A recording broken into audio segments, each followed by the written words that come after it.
The trial of Lori Vallow Daybell has been fascinating, to say the least. Disheartening, extremely sad, and disturbing all at the same time. All this weekend, we are taking a look back at some of the most compelling testimony and conversations surrounding the case of Lori Vallow Daybell. Here's another one. This is an examination of the hidden human condition. This is the Hidden Killers Podcast. The Hidden Killers Podcast. With Tony Bruschi. That it is, and we're going back into the courtroom and the trial of Lori Vallow Daybell. This time we're going to be listening to FBI Special Agent Steve Daniels testifying in the case. Let's take a listen. All right, now that the witness has been sworn, I'll just inquire briefly. Mr. Daniels, did you previously review or view or listen to any of the trial testimony in this case? No. All right, thank you for your response. When you're being questioned, please make verbal responses and try to avoid talking at the same time as anyone questioning you so we can keep the record clear. With that in mind, then, Mr. Wood, you can inquire on direct. Thank you. Mr. Daniels, can you state your full name and spell your last name for the record? Steve Daniels, D-A-N-I-E-L-S. What is your occupation? I'm a special agent with the FBI. Okay. And how long have you worked for the FBI? Approximately 25 years. And do you have a specific job or duty in the FBI? I'm a special agent, and then an alternate duty is I'm a senior team leader for the evidence response team. Okay. Is the evidence response team sometimes referred to as ERT? Yes. Okay, so if I say ERT, we're both tracking that's evidence response team. That means evidence response team, yes. Okay. And how long have you worked with the evidence response team? I kind of have an off and on over those 25 years with ERT. So I'll just say approximately 13 to 15 years. Okay. And do you or have you held any supervisory roles in the ERT? I'm currently the senior team leader for ERT, and I've had that role for 10 years. Okay. Other than the FBI, have you had any other law enforcement experience? I have not. Okay. Let's talk about ERT real quick. What is the primary role of ERT? So the evidence response team kind of handles the forensics for the FBI. So we're kind of like a CSI team. And all of our ERT members go back to Quantico, Virginia, and we get like an 80-hour basic training in how to process crime scenes or execute search warrants. Okay. So there's an 80-hour basic training. Is there any other training you do? Besides the basic training that we receive at Quantico, Virginia, after that, all of our members are offered other advanced trainings, and there's many of those. Have you participated in any other advanced trainings? The one that's relevant for today would be the Human Remain Recovery course, and that's offered at the University of Tennessee. Tell me a little bit about that course. How long is it? If I remember right, it's about a week-long training, so about 40 hours, and that's just kind of where you would learn how to recover human remains from different scenes. Okay. What involvement, if any, did you have with a search on the Chad Daybell residence on June 9th and 10th of 2020? The evidence response team was initially asked by a local FBI case agent to help come up with a search strategy. We would be executing a search warrant on June 9th and 10th of 2020 at the Chad Daybell property, and that included residence, outbuildings, and a 3 to 4 acre property. And one of the things we would be looking for is human remains, along with other evidence of a crime. Okay. What did you and your team do in preparation for that search? I was first notified that there would be a search warrant approximately a week prior to the search warrant execution, and so from that, the preparation phase would have involved talking to the local FBI case agent and then talking to local police, Rexburg PD, police department, talking to the evidence response team unit, and they're the unit that oversees all the evidence response teams nationwide. And then we would have also talked to the FBI laboratory at Quantico, Virginia, and we would have come up with all kind of a team effort, come up with a kind of a search strategy or game plan as to how we would process or execute this search on the property. Specifically, the difficult part would be looking for human remains. Where would we find them? And I can go into more of that if you want. That's okay. We'll get there. When did you arrive on the Daybell property? So on June 9th of 2020, just in the early morning hours. Okay. And what was the first thing you instructed your team to do? Since we did have a week of preparation, I had approximately 8 ERT members with me. And so for my 8 ERT members, everybody was pretty much tasked with a role before we arrived. So some of the things the ERT members would have done, I would have had a photographer, somebody that's going to take overall as-is photos of this property before law enforcement or ERT has touched anything. We would have had somebody start a crime scene sign-in log so that we know who's coming and going from the scene. I, as the team leader, would have had a administrative worksheet or log. And one of the things that I would have first done is done a preliminary survey. So I would have walked through the scene, looking for areas of interest, things that we had already, some of those things we had already identified during our week-long preparation. So we had some priority areas that we had already noted. So were there specific areas on the property that you were oriented towards? Yep. So because we had a week-long preparation, we already had some aerial imagery, satellite imagery of this property. So we kind of knew some items that might be located on it. One of them was a fire pit. We could see that from satellite imagery. So we knew that that would be an area of interest to us. So we already had an idea that that's an area we had to process. So we had 2 ERT members already designated once we got there to go start assessing that fire pit. We had some telephone information from suspects involved in the case that showed where they were on the property from back in September of 2019. So we kind of had an idea as to their locations on that property, and we called that telephone ping information. So we had some general ideas as to where those persons were on the property, and we kind of had that mapped out. So we had some ideas as to where we could look potentially on this 3 to 4 acre property. We had a text message just based on the investigation that kind of talked about a pet cemetery. So we didn't know where the pet cemetery was on the 3 to 4 acres, but once we got there, that was part of our assessment or preliminary survey, was to say, hey, can we identify where the pet cemetery is located? Because there was a text message that talked about burying something in the pet cemetery. So that was an area of interest we needed to find. And then one of the telephone pings showed an area around a pond, like a northeast part of this pond, that we wanted to go at least look at. Okay. So those were some areas you knew you wanted to look at. But did your search include the entire property?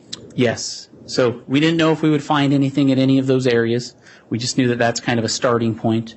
But we indeed wanted to look at the entire 3 to 4 acres. We had noted on different aerial images different things, any kind of discrepancies with the land, whether it's a well, a flower bed, sheds, outbuildings, the residence. So everything needed to be searched. Okay. Agent Daniels, in your preparation for testimony today, did you work with other members of the FBI to create an exhibit that detailed the work your team did on the Daybell property on June 9th and 10th of 2020? I did. Okay. So I'm going to talk a little bit about that. Well, I'm going to ask that the witness be handed States Exhibit 171. A courtesy copy was provided to the court this morning, and counsel received a copy last week.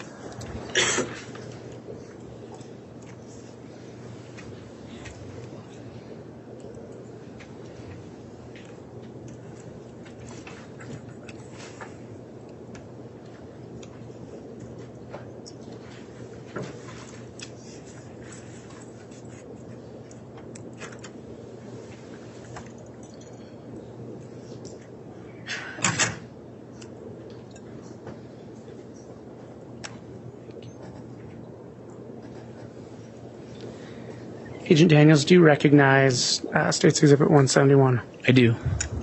What is that? It's a thumb drive that contains what we call the interactive data. Okay. So let's talk about that data. While you were on the Daybell property on June 9th and 10th, were there photographs taken of the scene that day? Yes. And as a supervisor, would you go back and review those photographs? Yes, I reviewed all the photographs that were taken that day, or those days. Okay. Do you know approximately how many photographs were taken? I would estimate that there were 500 to 700 photos. Okay. Did you include some of those photographs in that exhibit? Yes. And have you reviewed it? Did you review the photographs that you put in that exhibit? Yes. Having been on the ground on June 9th and 10th, 2020, can you say that the pictures that are in that exhibit are fair and accurate representations of what you witnessed those days? Yes. Okay. Are you aware of what a Faro scanner is? Yes. Can you explain for the jury what a Faro scanner is? So a Faro scanner is a measuring tool that the crime scene team, ERT, uses when we process our crime scenes. And the Faro scanner, it has a laser, and the laser is directed by a mirror, and the Faro scanner sits on a tripod, and it rotates in 360 degrees.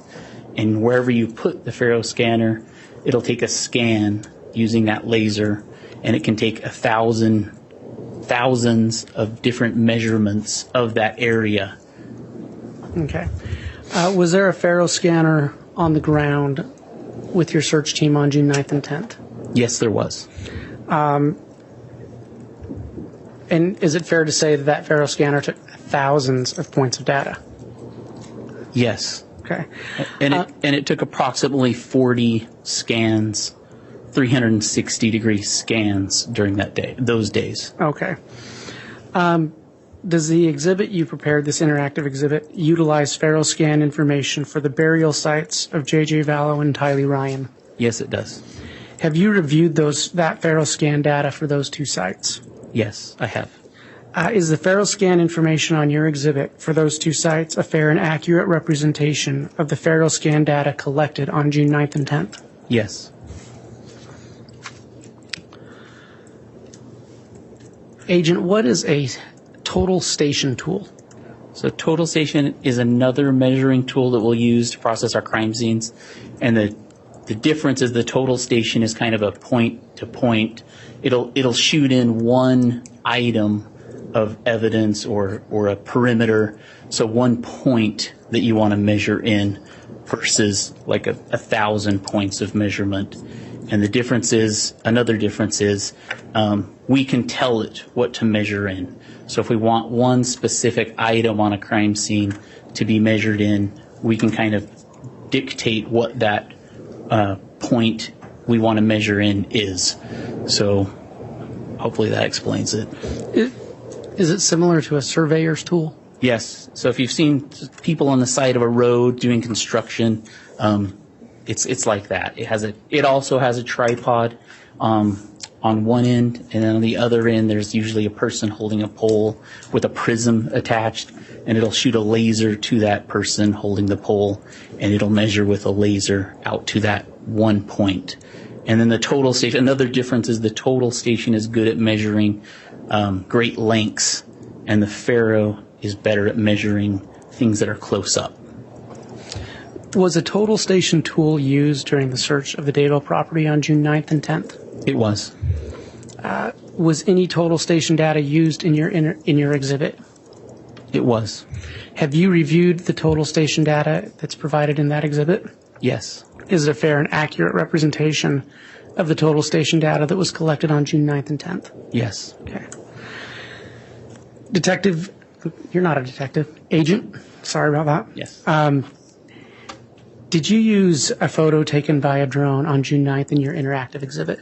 Yes. You stated earlier that you did a survey of the property at the commencement of the search, correct? Correct. Is it fair to say that you are familiar with the property, its landmarks, and its general layout? Yes. Have you seen other aerial photos of the Daybell property? Yes. Based on based on you being there, based on you seeing other aerial photographs you know are associated with that property, is the drone photo you used in your exhibit a true and accurate representation of what you witnessed on June 9th and 10th of 2020? Yes, it is. Okay. So, Agent, I've asked you about photographs, Faro scan data, total station tool data, and this photo. Are these is information from those different tools collected in your exhibit? Yes, it is. Was this exhibit created to summarize the voluminous data, recordings, and photographs that were collected on June 9th and 10th?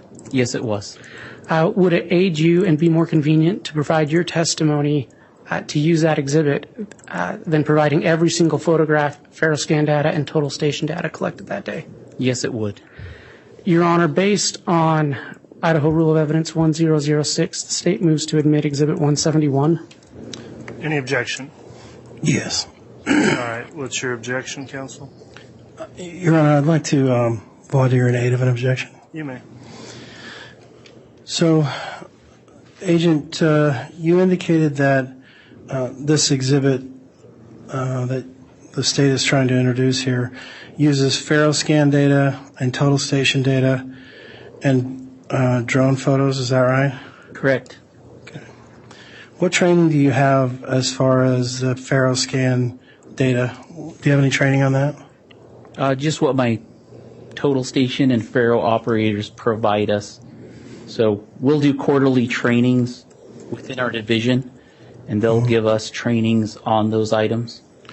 So you testified today that you know this to be true and accurate depictions of the Faro scans. How do you know that? I mean, if you don't have any training on Faro scans. Objection misstates the testimony. That's sustained. But you can still answer as it relates to any foundational question for training on that device. So in order to create this interactive, I sat down with our total station operator and our Faro scanner operator who were at the Daybell property on June 9th and June 10th, and they went over what was in this interactive with me and showed me the data that was in this interactive. And then I sat down with, or phone called in, Teams meeting with the Operational Projects Unit at FBI Laboratory, the individual who created this interactive, and just kind of confirmed all of the information that was put into this interactive. Okay. So who was it that was operating the Faro scanner? S.A. Bryan Kimball.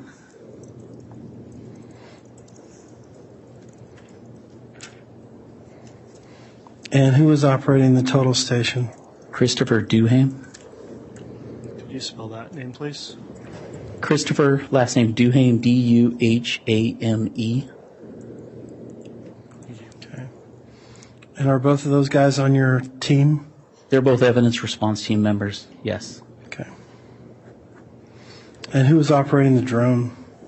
It was a Rexburg PD employee, and I'd have to look at the ERT paperwork to find out, remember who that name is. Okay. But you reviewed the drone footage? Yes. Okay. And did you compare that with any satellite footage or any other footage that would give an aerial view? Did you ever fly over the area to see if that was accurate? During that week of preparation, we had a satellite image was provided to me by the FBI laboratory. I can't remember the dates of, whether it was Google Maps or whatever imagery it was. I don't remember the dates of those images. But yes, I've seen aerial images of the property. And it's substantially similar to the drone photos? It was fairly similar, yes. Okay.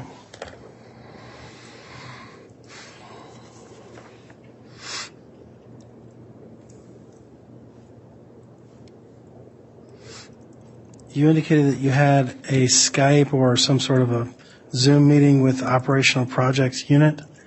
Is that right? Yes, sir. Who is that? I'd have to get the name for you. The first name was Raya, R-A-Y-A, and I'd have to look and see what the last name was. Is this a man or a woman? A woman. Okay, so what did she do for you that gave you more confidence in this particular PowerPoint or presentation that you're going to give? She's the person that actually put this interactive together at the FBI laboratory. Okay. And she works for the FBI as well? Correct. Have you ever met her before? Not in person. But you've done Zoom meetings or Correct. those kinds of meetings? Yeah, correct. Okay. Phone calls, Teams meetings. Teams meeting, that's what you said. Sorry. All right. Based on those responses, Judge, I have no objection to the exhibit. All right. Exhibit 171 then is admitted. Your Honor, may I publish? Yes.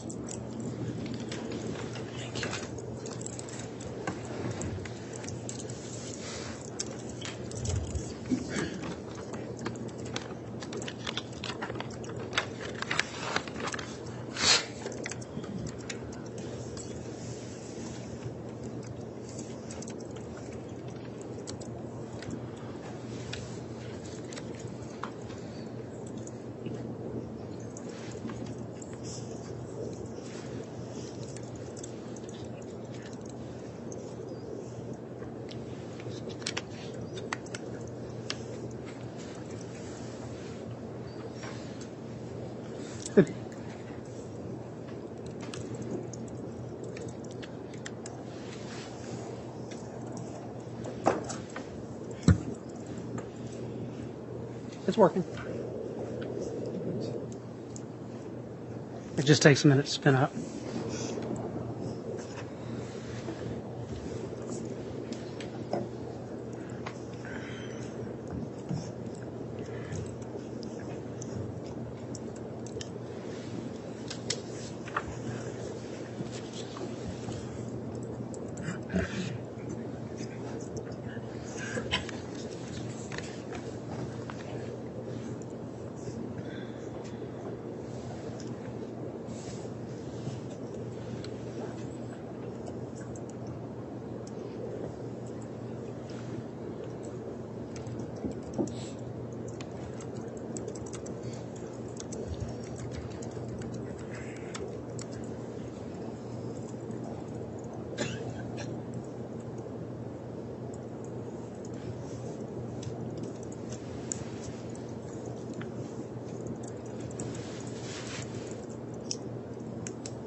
Your Honor, I'm going to try and restart this.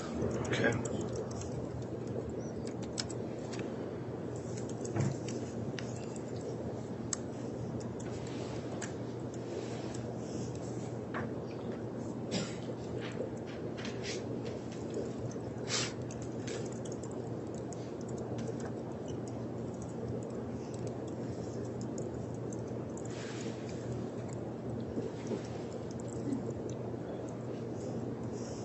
There we go. Detective, do you recognize this title screen? I do. Agent, I apologize again. Agent, do you recognize this title screen? I do. Can you just briefly describe what's on this screen? It's just an overall showing the area, and in the bottom portion of the screen, it shows where Lori Vallow and Alex Cox residents are with a dot, that red dot, in Rexburg, the city of Rexburg. And at the very top is the area that I'm going to be focused on, and that just shows where the Daybell property is in Fremont County. Okay. Agent, is there a pointer on the... Oh. Yes. So down here is where the Lori Vallow residence, the apartment, and Alex Cox apartment are. And then the Daybell property where we executed the search warrant on June 9th and 10th of 2020 are.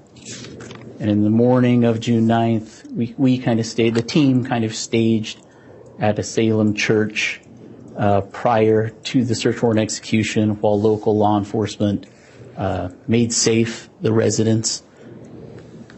And I think that's all I need to... north, if you'll notice, is towards the top of the screen, just with the compass there.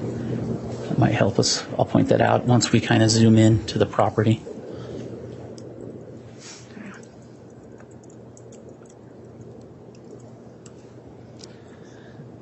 So do you recognize this property? Yes. So this is the Chad Daybell property, and everything on here, the main residence, a bunch of outbuildings, chicken coop, small shed, big garage, fire pit. This was the known fire pit, so one of our priority areas to search. This ends up being JJ's burial site 1. This ends up being Tylee's burial site 2. Agent, you spoke about doing a preliminary site survey once you got out there. So once the team arrived, we, ERT, kind of parked our vehicles in this main back driveway. Our photographer kind of did overall photos, doing a counterclockwise motion through the property this way, because we knew our priority areas were all going to be kind of on this side of the property, the east side of the property. So overall photographs were taken this way. Crime scene sign analog started. I start kind of following the photographer, doing a preliminary survey of this area. And all that is a walkthrough of the crime scene. What am I seeing? I start doing assessments in my head. I know where the fire pit is. I had 2 people going to the fire pit anyway to start some assessments of their own, ERT people. So they're going to start assessing that. But I'm going to start doing some assessments too. What does the fire pit look like? Can I determine where the pet cemetery is? And then gradually work my way up to the pond to see what's over on this side. Okay.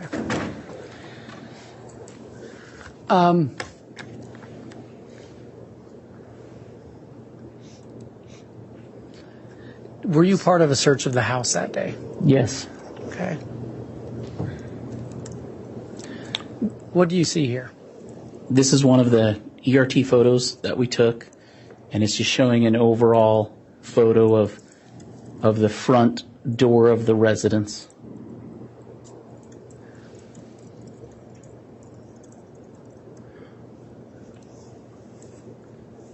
And there's a photo number assigned to these. Can you state the number and then briefly describe what the photo shows? So this is photo number 492. One thing to note, though, is sometimes these photo numbers don't match what the ERT team's photo numbers are. Okay. So I just want to make a little clarification. And then the photo, this is just showing a vantage point photo. So from the upper bedroom of the residence, which was right there, this is just a photo showing that from this bedroom on the upper story of the house, you could look out and oversee where JJ's burial was, right at the base of that tree, basically out over that area.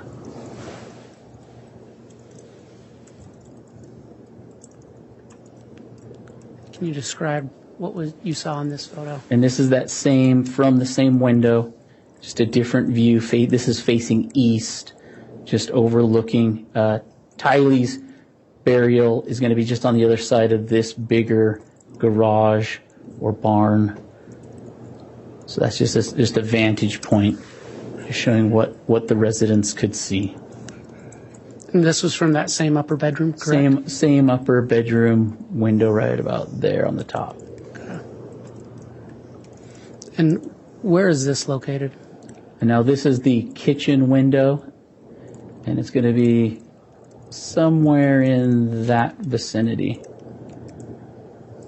So it's just showing, just kind of from these windows along the east side of the residence, looking towards where eventually we'll show you some of the burial sites, but it's looking towards the burial sites, that east side of the property, just kind of what the residents would have had a view of.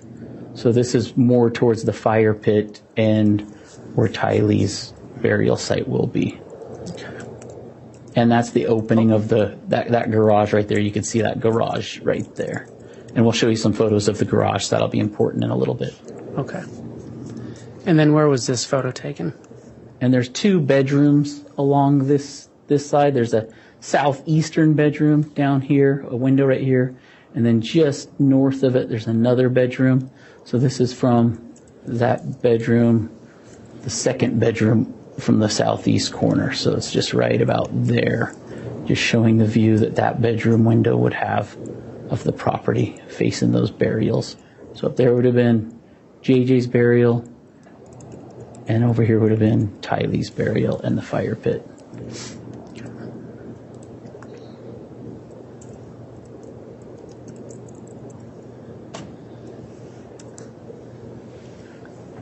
Agent, we're gonna discuss the fire pit.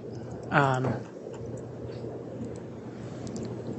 you describe what we're looking at in the photo that's been listed as 27? So this is just one of our entry photos or overall photos. So what's important about this is we haven't touched the area. So doing that quick assessment right as we came around the corner of the property, this right here is a little statue of a dog, and that allowed me to kind of make a quick assessment. Well, that's probably where a pet cemetery is. And then if you look at the ground, I like this photo because it obviously when you're there in person it looks a little better, but this one at least allows you to see kind of some disturbances in the ground, or the ground just looks a little different right here. So standing out there, I could see kind of what I thought in front of that statue.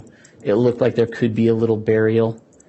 And then in this whole area, there just seemed like there could be some other depressions or disturbances in this ground right here. So pretty quickly, I just made a little square around this area and said, this is what we're going to call our initial pet cemetery area. And so fairly quickly, I was able to get a team to start processing this area for the pet cemetery. And then you can see in the background, we've got our fire pit ring over here, some debris, and then in a little bit, you'll see some fluorescent streamers that start to show up. And we can talk about that in another picture. But those will just be some grids that we start setting up. When you say grids, what do you mean by grids? So a lot of times when we do search, especially on a big property, there's not really any reference points out there. So we like to establish some kind of a grid system so that later, for when we go to court, or I'm trying to show a jury what we did on a property, we can kind of make it make sense to everybody. And if we find some evidence in that grid, we can kind of give you a little bit better detail as to, on this big property, right here's where we found it. And so hopefully we'll see if that makes sense in a minute. And so this picture just shows a little bit trying to make sense of. So our 2 people that went over to that fire pit to assess the fire pit, one of our concerns was this was June 9th of 2020, and our time of interest that these 2 kids went missing was like September of 2019. And we didn't know, is the fire pit today, did it look like that back in September of 2019? And so while they're assessing, they went over to that fire pit and started assessing, they started seeing ash on the ground outside the fire pit. So that's what they made their grid. They made the grid go extend beyond the actual fire pit ring, and that grid is basically going around the entire area where they saw like ash on the ground. So that's what made them determine how to build that grid system. And then while they were building that grid system, they noticed a little silver charm, and we'll talk about that in a minute. And Agent, describe what you saw that day that's listed as photo 33. And so this is just a close-up photo of the fire pit ring as we saw it. So before we've touched it, this is what it looked like. Center block ring. These are just some branches that were in it, and we haven't done anything to it yet. And then in a minute I'll talk about kind of how we would process that. But that one's just to give you an idea of what it looked like when we first got there. And now we've started processing. That initial layer's gone. And how we want to process the fire pit is we just want to go layer by layer down. And this is going to take a sifting process. So it's going to take a team. So we're going to start using rakes to rake through it to see if we notice anything. We're going to use shovels. We're going to scoop the soil, debris, whatever's in there, into buckets. And we have a picture. We chose this one just because it showed a bucket, but that's the kind of bucket we would use to scoop the debris in.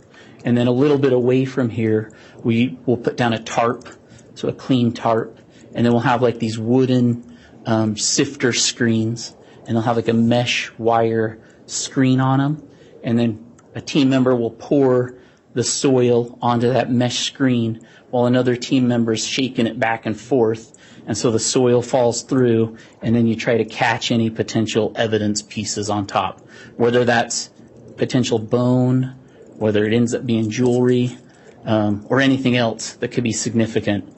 And then our team members will catch that and decide if it's evidence or not. And to your knowledge, were any items collected for evidence from that fire pit on June 9th and 10th? Yes. So from the fire pit on this day, from all the grids, quadrants on this day, we collected suspected bone fragments. And I think we have a picture that will show you those quadrants in a second. So from all of them, we got suspected bone fragments. We got suspected organic material from this fire pit. And we don't, at the time when we're processing it, we don't know what that is, but we just see it and we're like, hey, this looks like it could be organic material. So we'll collect it, and then somebody else has to send it to a lab to try to verify that. And then an important piece that we found out of here was a chain, Pura Vida chain comes out Agent, of this. I'm gonna stop you, and I'll ask some questions and as we go through. But were there any other items collected from this fire pit that day? There was just miscellaneous pieces of cloth and fabric. And again, at the time, we don't necessarily know at this point, from our standpoint, is this important, not important? But when we see those things, we just collect them. Okay, thanks. And Agent, what are we seeing in this photo? This is just a photo to show you as it's, we're probably nearing completion of the processing the fire pit. So it's just showing how it's getting, it's getting cleaned up, and you can kind of see how the rake's been gone through there. And then an important thing to note for the fire pit was just as the team was processing this fire pit, they could smell like the chemical smell or accelerant smell was strong. And that was something just to remember. It was almost overpowering at times, and people were talking about, do we need to wear masks, so they could smell that? And we did take a soil sample from that fire pit so that could potentially be tested later too. Okay. And then from the sifting operation in the fire pit, this Pura Vida chain was collected. Agent, when you say Pura Vida, what does that mean? So on this silver part of the chain right there, that's the description on it. So it says Pura Vida on that chain right there. And was that located actually in the fire pit? That was inside the fire pit, and it was collected while doing that sifting operation that I described before. And then this, I'm sorry. No, I was just, Agent, can you describe what we're seeing in photos 46? And then this is just a longer shot of the silver charm we found. It's hard to see, but that's because it's a long shot of it. And it was found kind of in this area over here. Here's the fire pit. It was found quite a distance over here. Agent, was this an area where the total station was used to make measurements? Yes, it was. Are those measurements? Those are those measurements. Okay. So when we talked earlier about the team getting there, the team created this grid, and these squares become the quadrants. And they created this because they found that ash on the ground in these areas. And again, thinking, well, in 2019, this fire pit potentially wasn't there. What if it was over here? But we found all the ash outside of this fire pit in these areas. So the teammates, the team members, they're the ones that created these grids. While they were setting up the grids, that's when they noticed that silver charm right there. So it just caught their attention. And it's just one of those things at first. And that was actually fairly early in the day that we saw that, because that's when the grids were getting set up. But it's just like, hey, that doesn't fit. Why is that way out here in the middle of this field? Okay, Agent, what are we seeing in this next photo? So now we're just doing closer up views. Usually we start with a longer view of a piece of evidence, and then we do medium shots, close-up shots, and close-up with scale shots. And that's what you're about to see. Okay. So that's just a closer up shot of it. And these are all still with it in place. Okay. And now we've moved it. And now we just added the scale to it. Okay. And then over on the side over here, we didn't get a specific measurement of the charm. But what we did do, because we had our total station, the measurement tool that can measure specific points, we use our total station when we do grids in the middle of fields and whatnot where there's no reference points. We use total station to map in any grids we make. So whether it's a burial, and we'll map in with total station the specific points of that burial, so we know where Tylee's burial is on that property. And then we use total station to map in each one of these corners of our grid, so we know where that is. And then we total stationed in each end of the center blocks. And that's why those center blocks are kind of all noted on there. And so now we could potentially take a measurement from this, our grid point is what we did. We took that measurement to one of the center blocks of the fire pit to at least give everybody the approximate. So that's from our grid, the northeast corner of our grid, to one of the center blocks of the fire pit. So we at least have an approximate distance as to where that charm was. But that's not a measurement to the charm. Okay. And that's just the same charm placed over some paper. Correct. Okay.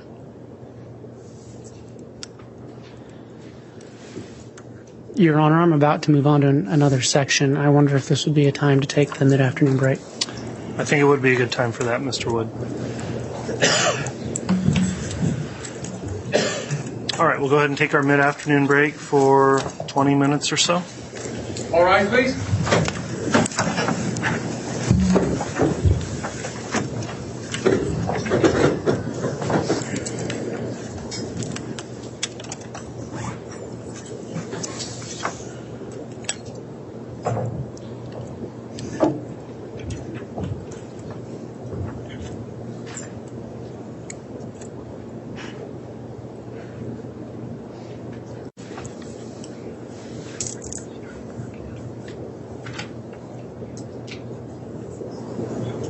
Thank you. Please be seated. You can have the jurors brought in.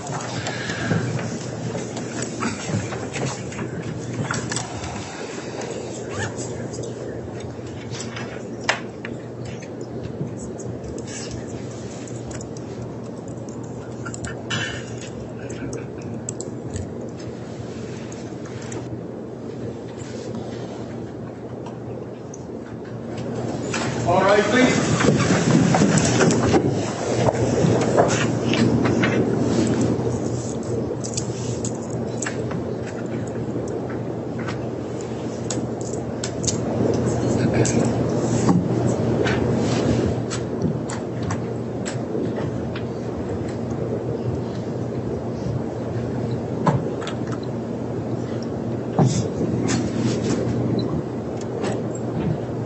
Jury's off, President. Thank you, Mr. Bailiff. Please be seated.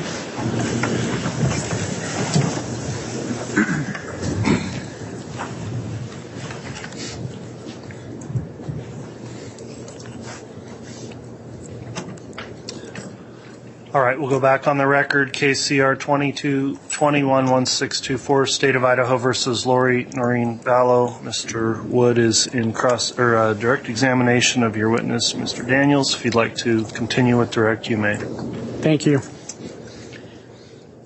Agent Daniels, just before we broke for a break, you had testified about items that were found in the fire pit, correct? Correct. What happened to those items? All evidence items seized at the end of both days were turned over to the Rexburg Police Department.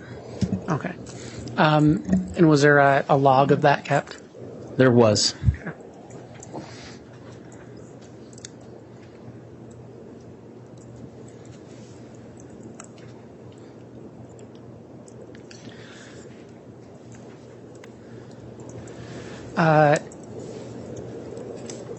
Agent, we're going to talk about the location where Tylee Ryan was found. Can you describe what you witnessed in relation to photo 218? So this photo here's showing, there's that dog statue that we saw earlier when it was kind of an overall photo we saw earlier. And this one shows, this was kind of that initial area that I called the pet cemetery. And now the tractor, the backhoe, has already excavated that initial area in front of the dog statue. And there were 2 animal remains that were found, a dog that was right in front of the statue, and then a cat remains were found approximately somewhere over here. No other human remains were found in this initial area. And at this point, the backhoe it would extend that arm out, and then it would kind of pull back that arm towards the tractor. And so it's just kind of excavating this area. And that, where the tractor's at, is north of where this initial pet cemetery is. So right now that tractor is excavating north of the initial pet cemetery area here. Agent, was there a reason you used a backhoe? At this point, since we hadn't found anything in this initial area, and we did use the tractor here also, but first off, our process, and I guess I should need to describe that process. So the process we used for this pet cemetery, where I had seen this dog statue, in front of that dog statue was some disturbed areas that I thought could be burial sites. So we initially had a team start processing that area, and we just wanted to kind of go layer by layer. Sorry about that. It's all right. We'll get that fixed.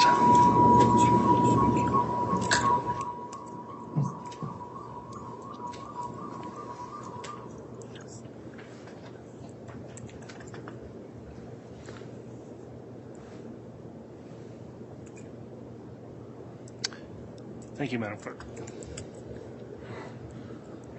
All right. I had asked you why you're using a backhoe, if you want to continue answering that. So initially, to process this area, we started with hand tools. And we started by processing where we thought that pet cemetery area was with hand tools, and we kind of wanted to go layer by layer down. And we found the animal remains by using hand tools.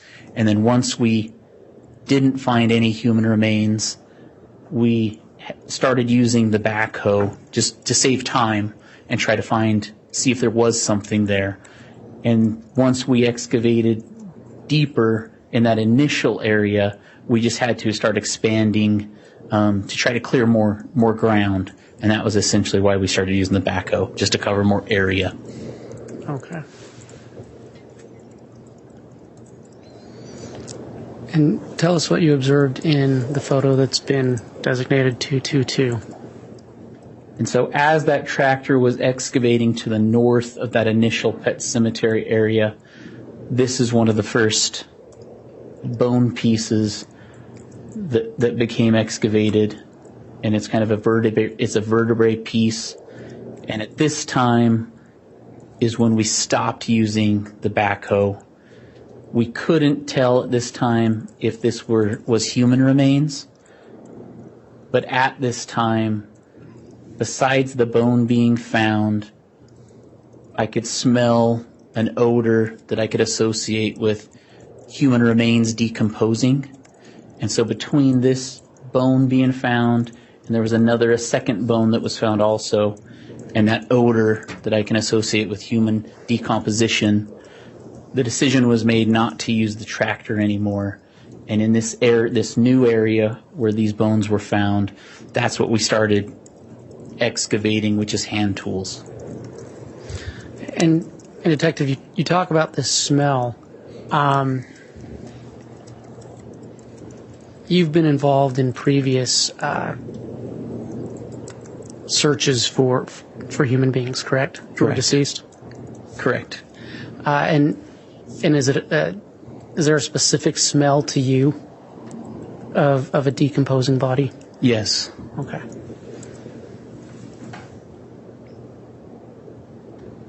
And I'm sorry, just to clarify, it was around the time you found this bone that you started smelling that? Yes. So as we were assessing this bone and a second bone, that's when that smell of decomposition, we could smell that smell. And that's when the decision was made not to use the tractor anymore and to start processing this area with hand tools. And Agent, can you describe what we're seeing in this photo? In this photo, we really want to highlight these bricks that were uncovered by the tractor. And these bricks were in the vicinity of where we end up finding Tylee's grave site. And then this area right here ends up being, at this point we don't know, but this ends up being Tylee's grave site, or what we call grave site number 2 on scene. And at this point, could you still smell that same odor? Yes. And the odor just gets more stronger as we start excavating this area.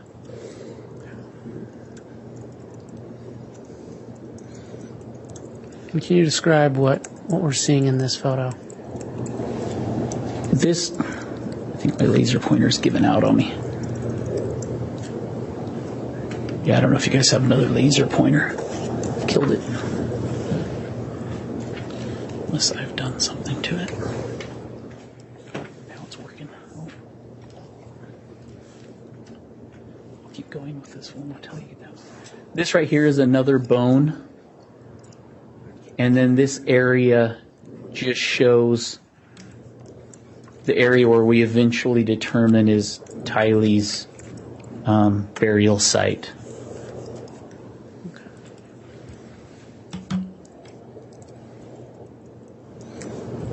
And can you describe what we see in this photo? It's hard to see in this one, but right there is a bigger white bone piece. And that was kind of the first, what ends up being the first pieces of Tylee that we excavate, that's going to lead us to identify this as burial site number 2, where Tylee was buried. But at this point, we still didn't know on scene. But that bigger bone was a stronger indication that we're in the right spot. And then we still see the bricks that were near, that were near where her burial site was and could have been placed on top of her remains.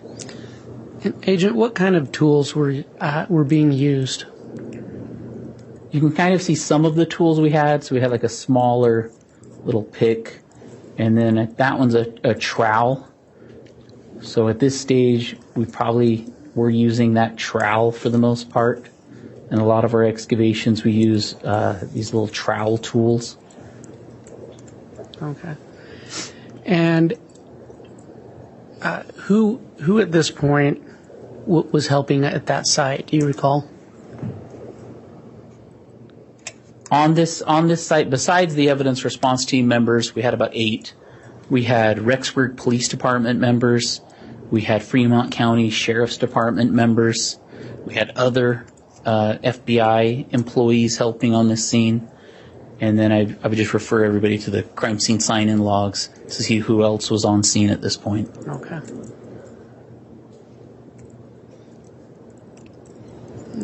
And what are we seeing in photo 255? So now we've excavated further. Here's that bigger white bone that was in that last photo. And now we've excavated a little, we're attempting to excavate this human remains. And at this point, we still didn't have a determination that this was human remains. So we didn't know if this was animal or human. We're just trying to excavate it, get it out of the ground, and see if we had we had an anthropologist on scene, and we were going to try to get her to determine if this was human or not. Okay, and I'm actually going to go back to the previous photo. As you were digging through this, was there anything remarkable to you about the soil as you were digging? Oh. As we were trying to excavate this area, what we noticed was on the east side, so this lip right in here, this was harder for us to excavate through. And it had some kind of like a hard substance, similar to like a concrete type substance. And so we had a difficult time just kind of getting through those layers. And I think there's a better photo later. Okay. But we ended up using the backhoe to kind of pull that kind of crusty layer away from these remains. And I think we'll have a better photo later to show. And Judge, if we can get him a different laser pointer, I'm having a real hard time following what he's looking at and things that he's pointing to. All right, we do have an alternate one there. Thank you. I'll try to use this one again. It's working now, but it might go out. And then the other things to point out from this photo is just the kind of how the ends look charred, and then the pink flesh versus some charred flesh. Yeah, this laser pointer is going out again. It works for a second, and then it goes out. All right, if you'll give us a moment, I think we're working on it.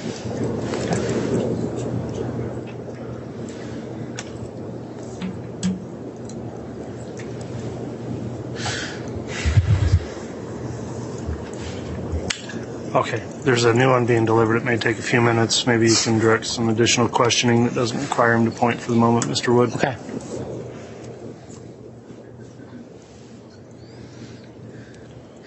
Agent, what can you describe what you observed in this photo?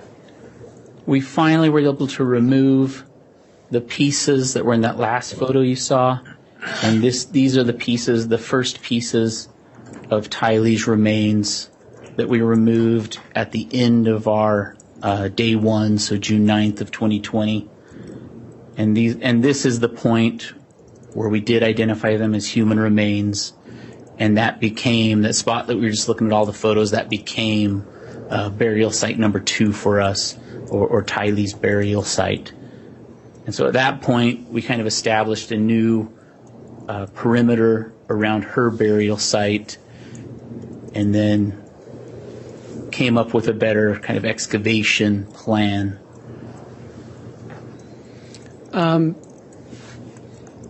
We can see it's on a blue tarp. Was that separated from the burial? Yeah, so we just had a tarp, next to where the remains were excavated, put the pieces, nearby, and then you can kind of see some of the charring on the remains, some of the pink flesh that's still there. Okay. And that's one reason. I mean, this site, this burial, was definitely the more difficult site for us to process, just because of the way they were dismembered. We had a difficult time just trying to establish what are we looking at, how was this burial done. So this site definitely gave everybody that was trying to excavate it, made it harder for us. It made it complex. Okay. Is this a moment? I think the bailiff's got a new laser pointer here. Oh, thank you so much. Thank you for the help. Okay. And in this photo is, can you describe what you observed there? And this is just a closer up view of all of the initial pieces that were identified as Tylee. And you can see the bigger bones that were sticking out of the ground.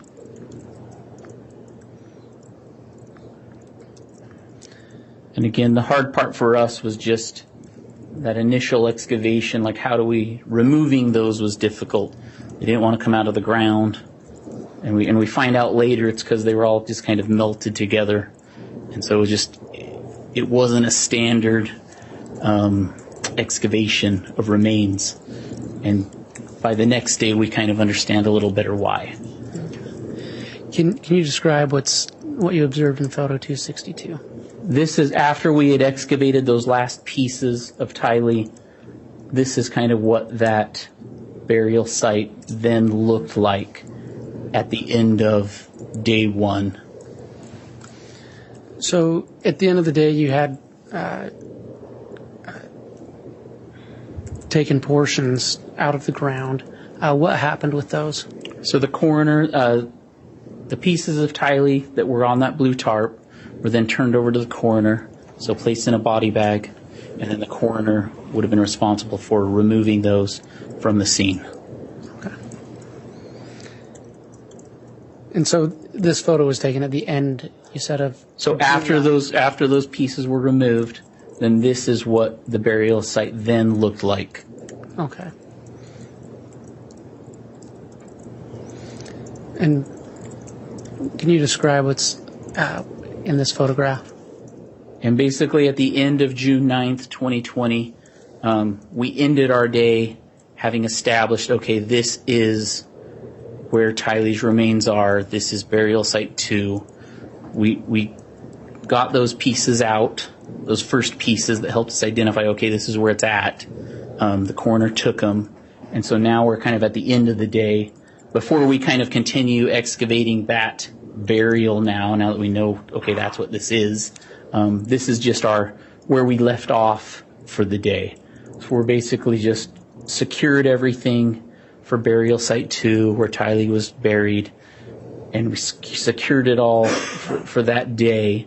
And now Rexburg PD, Fremont County Sheriff's Office are going to secure the scene overnight, and then the next day, June 10th, we're going to come back and we'll process.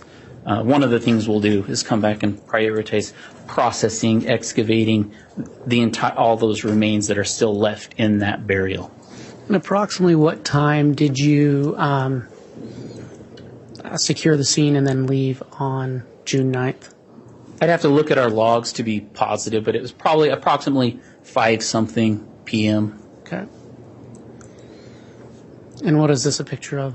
Now, this is June 10th, 2020. So this is an overall photo before we start the second day. So this is just how our scene is looking before we start processing. Okay. So where these orange stakes are located, those are the stakes that I put down just to indicate this is now the perimeter around burial site number 2 where Tylee's remains were located. And now for today, we're going to excavate that just kind of a layer by layer down until we found all of the remains. And as you went through this excavation process, both on the 9th and 10th, were individuals sifting some of the soil that you were going through? Oh, yes. So this picture is a good picture to show what our sifters look like, the wooden sifters. And on the inside of these sifters is a mesh wire screen. So that's a sifter right there. And then again, there's our buckets. At each of the burial sites, there was a sifting operation. At the fire pit, there was a sifting operation. And at JJ's burial site, there was a sifting operation. Again, just looking for evidence, pieces of human remains, just to make sure we've collected everything. And can you describe what we see in this photo? So now we've uncovered the burial site, and again, you can see this, the orange stakes kind of represent the perimeter of the new burial site number 2, where Tylee's remains were located. And now today we're just going to do kind of a layered approach, excavate down, take overall photos of each of these layers, stop and take the Faro scans so that we can kind of see what that's going to look like, the different measurements of get the depths of where we're at. If we see something significant, then we'll stop and take photos and scans. So only really if we see something significant, and the team leaders, someone like myself, can decide if we need to stop and take photos and scans. And this one was a difficult one, and we'll probably see why in some other photos, because it just wasn't, I hate to say normal, but it just wasn't like a normal burial. Can you describe what we were observing in photo 368? So this is a good photo that shows kind of our difficulty we had excavating. So on this side here, you can see how we were able to kind of get excavate deeper. And so this side's kind of deep. And then this side up here, we were hardly able to excavate and go deep up here. And that's because this lip right here, and you can kind of see the texture to it, that's the side that had what I'm describing as kind of that concrete type material. So I can't say for sure if somebody was trying to cover this area, the burial, with some kind of concrete substance, but it was real close to where this burial is, right? Okay. We ended up taking samples of that substance. So we took a sample of that. And then on the, obviously, what stands out is at the bottom of this, and this, it ends up being, we couldn't figure this out, like as we're hitting this top portion here, we could tell it was kind of a organic material. But again, to your eye, as you're hitting this, you're like, what is this? This doesn't seem human. But what it ends up being is that is kind of the melted flesh of a human. But it took us a while to understand that or realize that. But this ends up being just a mass of a human, dismembered, melted mass. And then finally, when you get to the bottom here, you kind of start understanding, oh, there's a melted green 5-gallon bucket. There's the skull finally down at the bottom. And those are really kind of, in my mind, what stood out finally, like, oh, wow, like that is a human. So this was kind of it took a while, even for investigators, it took a while for us to wrap our head around what happened here, what is this? Can you describe what we see in this photograph? And so with that lip that was over here that was hard to break through or excavate, we ended up getting the tractor and kind of pulling back that lip of that crusty, hard material. And then we were finally able to kind of get in there and get deeper down. So we finally excavated around, and we ended up like kind of pedestaling out these human remains. So it ends up being this, you can now see this pedestaled out human remains. And this is what ultimately we want to do. We want to be able to show you guys this. We want to be able to show everybody this is how these remains were buried, just to hopefully show the story of what happened here. Sorry. Oh, you're fine. Okay. And what do we see in this photograph? And now we're just looking, now that we've got it kind of pedestaled, we've gone deeper on all sides of this, the human remains. I mean, this is what we were seeing. And you can still kind of see a skull at the bottom here, and then this melted plastic bucket here.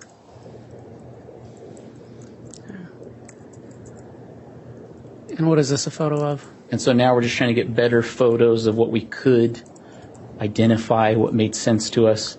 And that was really the skull, and then that bucket that was just melted. Is that just a different angle? Just a different angle, trying to get as low inside the barrel as we could, just to show what did that look like when whoever did this, put those remains in here. So just trying to show us, everybody, what was this like.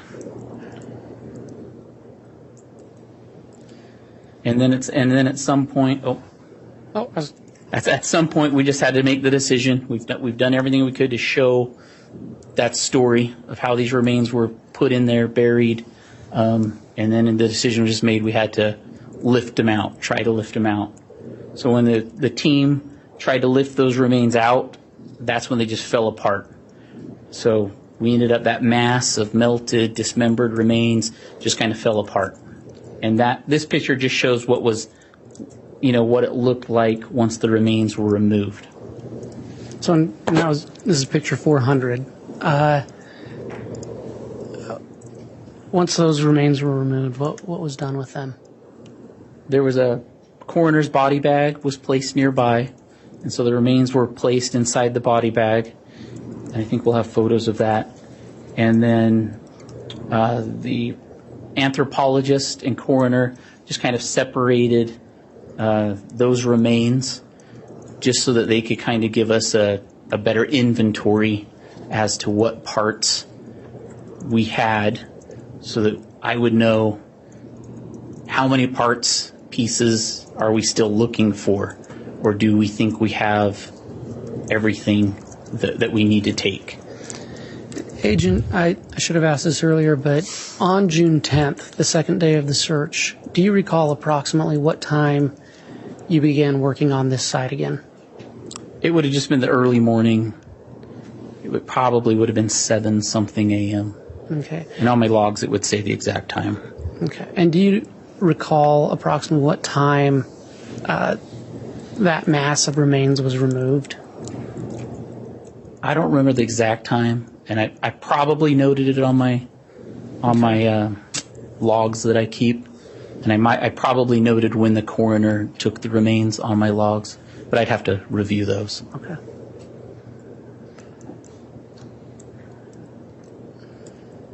What is in photo 403? So once we remove those remains, these are all the pieces placed on the coroner's body bag, and that's just showing them placed in there kind of as one mass. And photo 407, what are we observing here? So now it's just the close-up view. Once the anthropologist and coroner started separating the mass, now you could finally start seeing, pieces that are at least identifiable. Okay, now it's looking more human.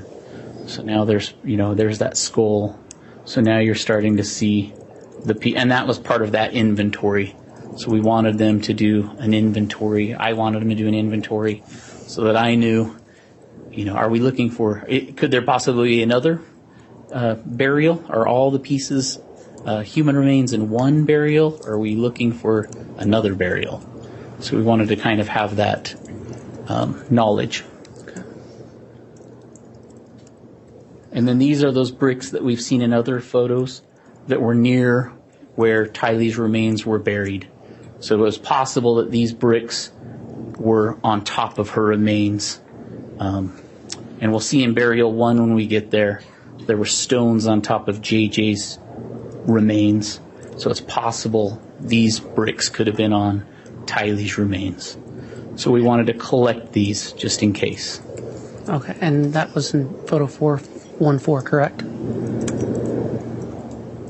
I'd have to go back and see what the number was on. Well, based on your presentation, it's listed as photo 414, correct?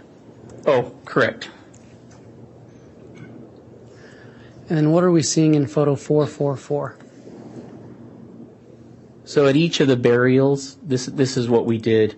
After we collected all of the human remains, the last step we did was we had the backhoe dig deeper in each of the burials and go a little bit wider, just to ensure we didn't have any other human remains in that area. And that was especially important on JJ's burial, because when we had excavated JJ's was the first burial we found, and we wanted to make sure Tylee's remains weren't in that same area. So that was just something we did extra to make sure there weren't any other remains. Okay. And was anything else located? No. Okay. We mentioned Faro scanners earlier. and you mentioned feral scans at that specific site. Can you tell us what we're seeing in this first photo? Yeah, so what I mentioned just a little bit ago, when we do these excavations, and it's kind of at the team leader's discretion, but whenever you see something significant, you want to stop and take photographs of that layer, and you want to do scans, like Faro scans of that layer. And that's what this represents right here. So over on the right side, we have a photograph. We call it layer A, and that's what this photograph is. And then we also, after the photographer took a photo, we had our Faro scanner set his tripod in the area, and then he took a Faro scan. And then the Faro scanner was the one that does the 360 degree, it turns around, and it takes thousands of measurements. And from those thousands of measurements, it creates this little image of the burial. And so that's what you're seeing down in the bottom. So since we've clicked on this photograph up here, which is this photograph, you're seeing this A right here represents the lowest depth of that image right there.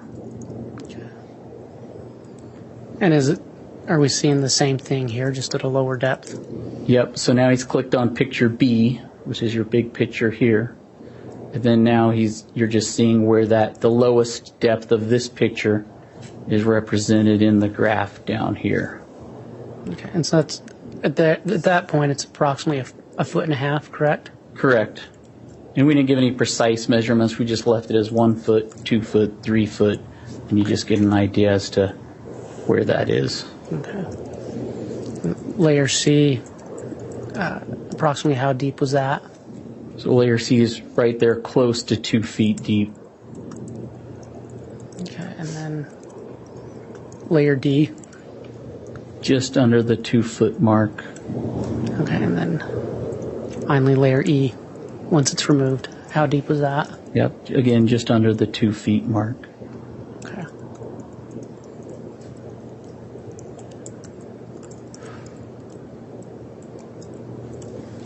Detective, as part of your search,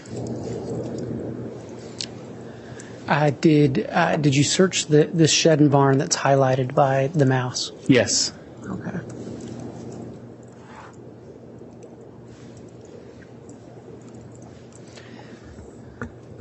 Can you describe what we're seeing in photograph 79? This is the garage door opening, or shed barn opening, and it's located right here on this side. So if you're walking from the residence over here, this is the first entryway you could go into to get into this area. Okay. And so here's the entryway. And as you walked in, what did you see? So one of the things, knowing that we're dealing with a burial, 2 burials, one of the things we're interested in is any tools. So if I was burying somebody, what tools would I need to do this? Or in the case of Tylee, if I burn Tylee, if I dismember Tylee, what would I need to do that? So as I'm doing a survey of this garage, those are the tools that I'm looking for. So one of the things as we walked into this garage, from that open garage you saw in the first photo, there's a bunch of tools up against the wall right here. And this is kind of an as-is photograph. So right now you're seeing the tools as they were on June 9th. Okay, and what are we seeing in photo 83? So now we've just turned, there's the open garage, here's those tools kind of as is up against the wall over there. And we'll gradually get closer up views of them. Are those same tools? Yep, these are the same tools. Some of them are inside this purple little crate. Okay. And what's significant about this photograph? So this becomes more important. These are the tools that we chose to take as evidence. And obviously, because they could be the tools that I would use to bury somebody or do something harmful to somebody for this given scene. So we've got the pick, we've got shovels, And again, a lot of times I just base this on my experience, and unfortunately, these are the things that I train in, so I buried a lot of things. But these tools in particular, you can see maybe they were used in a fire.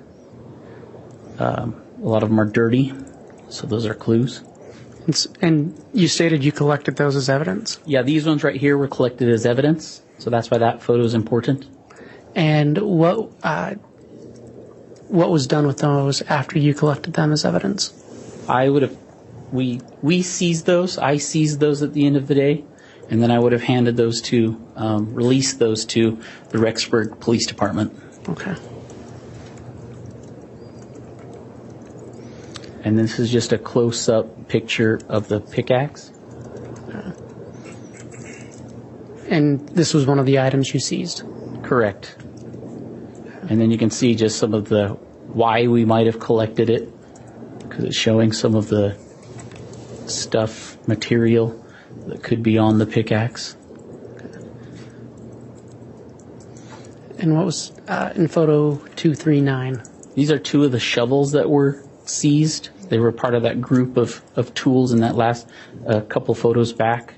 And again, this is just a closer up showing some of the how dirty they were, and potentially, could be ash, could be other things on the shovels. So potential reasons to collect them. And these were also collected as evidence and turned over to Rexburg? Correct. Or I should say the Rexburg Police. Correct. Excuse me. Now, when you walked into that garage from the picture that showed the open garage. Your Honor, I'm going to object. There's no question here. I'll ask a question. What did you observe in photo 451? So these are items that we collected as evidence from the garage. Okay. And again, did you turn those over to the Rexburg Police? Yes, at the end of the day, I would have seized these, and then we turned them over to the Rexburg Police Department.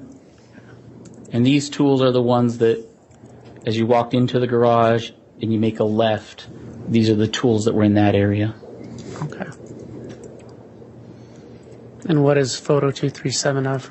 This is just an overall photo of some of the tools in this west side of the garage right here. So not all of these tools were collected as evidence, but we just took an overall photo of some of the tools in the west side of that garage. Okay. And what did you observe in photo 437? These were just a group of tools, so an overall photo of tools that were in the southeast corner of the garage, behind a door right in that area. Okay. And did you seize those? Not all of these were seized. Okay. Some of them were, and we'll see a photo of the ones that were seized. Okay. Can you describe photo 438? These were the items that were seized. So the shovel, from the shovel, the two axes, the post hole digger, and the hoe. Those were seized and handed over to Rexburg Police Department. Okay. And can you describe what you observed in photo 416? These bricks were similar in nature to the bricks found near Tylee's gravesite. We've already shown you pictures of those. These bricks were located to the north side of this smaller shed, and we took samples of those bricks. And those would have been handed over to the Rexburg Police Department. All right.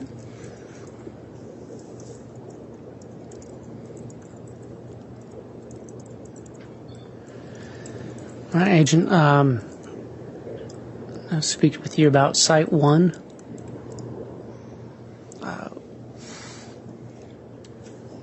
Can you tell us what we're looking at in photo 146? This is just an overall photo showing what, as you walk towards where JG's burial site is, which was our first burial site, the first human remains that were identified on June 9th, 2020, what it looked like as you start walking towards it. And it's in the northeast, it's right about here, the northeast corner of this pond. Okay. And what did you observe in photo 149? And 149, we're getting closer now. And so basically, it's easier to see when you're there, but it's taller vegetation, taller grasses, vegetation around the burial. And then right here in the center, there's like a shorter vegetation on top of a raised berm.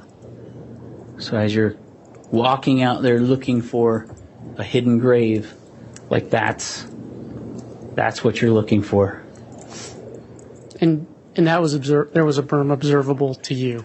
Right. So if you're in person, then as you get closer to that, you would see a raised berm in this case. So there'd be a raised berm with less vegetation than the surrounding vegetation that you can see in this photo, how it's really high. And is this a photo of 153? Can you describe what you're seeing there?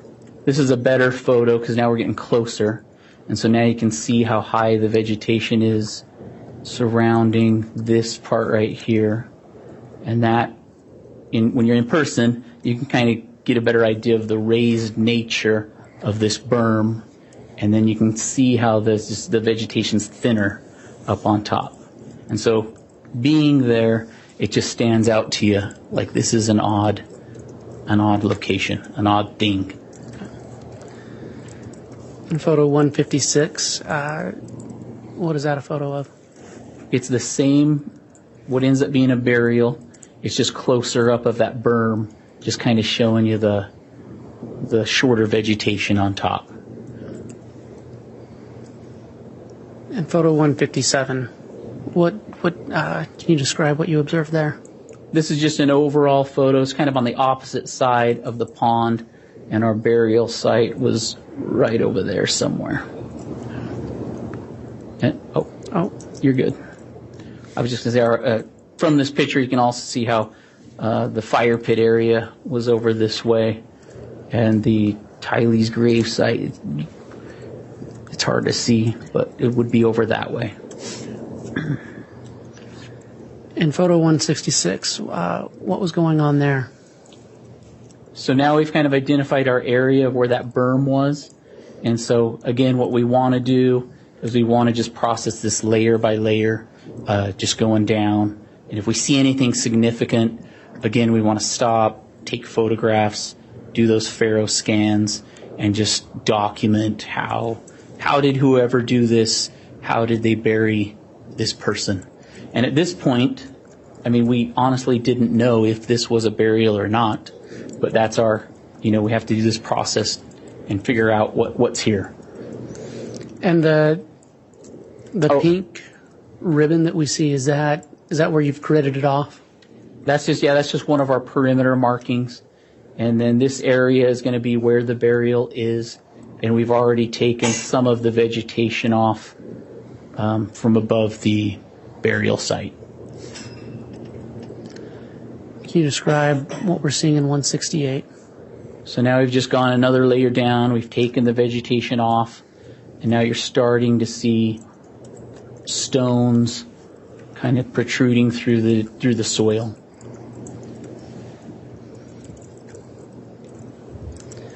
Can you describe what we're seeing in photo 173? So now this starts to get really interesting because now we've got these stones, cement blocks that are just really precisely placed in this part of the yard. And you're starting to see cut roots, especially the bigger ones. But you're starting to see cut roots, and then these stones just precisely placed. And then this ends up being planks, and we'll get to that. But that's the something significant, that's significant. So we just want to stop, take photos, take scans.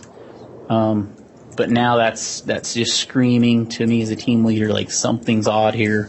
Like this probably shouldn't be here. Mr. Wood, could we have a brief sidebar here? Yeah.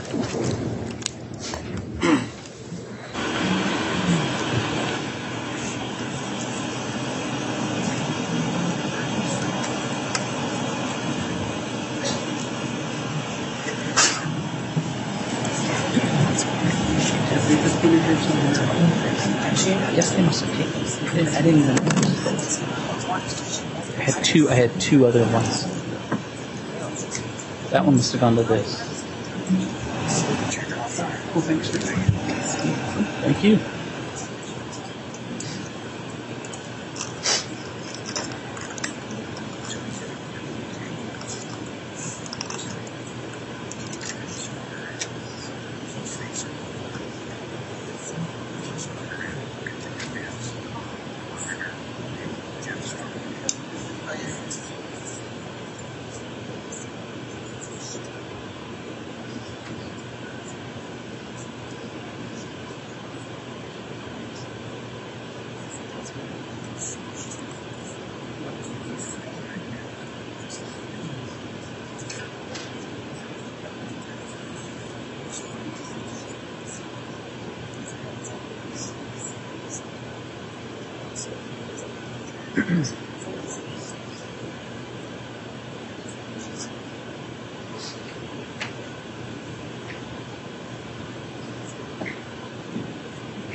All right, the court had a brief sidebar with counsel just to discuss scheduling and where we're at for the day. It appears there's still some time remaining with this witness, and so I think it would be best if we conclude for the day, and then you can continue again with additional direct examination of this witness in the morning, Mr. Wood.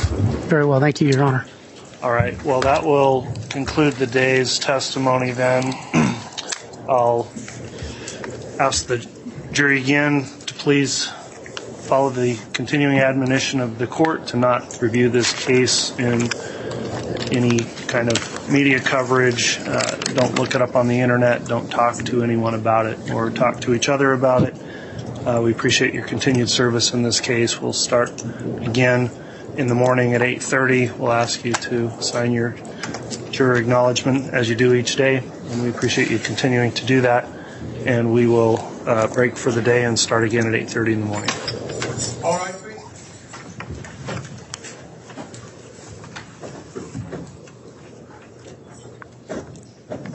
This is an examination of the hidden human condition. This is the Hidden Killers The Podcast Hidden Killers Podcast. with Tony Bruschi. There is still much more to come in this trial, and we're bringing it to you all day long. Press subscribe wherever you download podcasts so you don't miss any breaking updates and discussions as we have them for you right here. I'm Tony Bruschi. Stay with us.